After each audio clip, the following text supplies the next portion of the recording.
Matt Coughlin from Australian Associated Press. Thanks very much for your speech, Deputy Prime Minister. Thanks for joining us on the Wombat Trail for the last couple of days. Thanks for having me. In recent days, we've spoken about the divide between the city and the bush and how it's deepening. Yet you and other Nationals MPs regularly use terms like latte sippers, greenies to describe people in the city.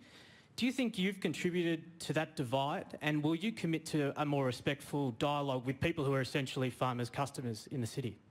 Sure, I think everybody should actually be a little bit more respectful of each other, and I think we were talking yesterday about Van Badham and the language that she uses, and yet Tanya Plibersek and Bill Shorten are happy to be situated beside her and pose for photos. I think her language is far worse than calling some of the metropolitan people latte sippers. Mind you, they're drinking milk that comes from no doubt a country cow.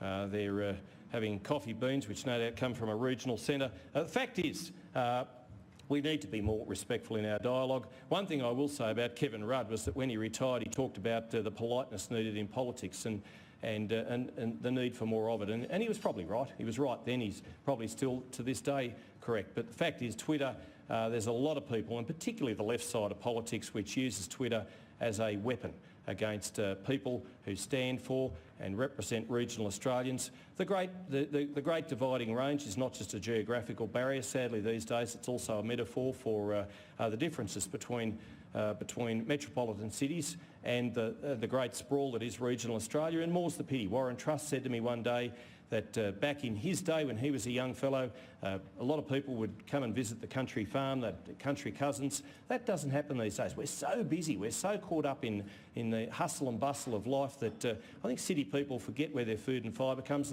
from, and that's why I was delighted to stand beside Scott Morrison, the Prime Minister, last week and announce a new arrangement by which country kids and city kids are going to be drawn closer together, because metropolitan kids are going to know where their food comes from. It just doesn't come from a fridge. It just doesn't come from a supermarket. It actually comes from a farm. And we will always stand up for farmers. We will always make sure that their hard work and their endeavours are respected. And we'll get on with doing that. And maybe I shouldn't tweet about latte sippers in the next few weeks.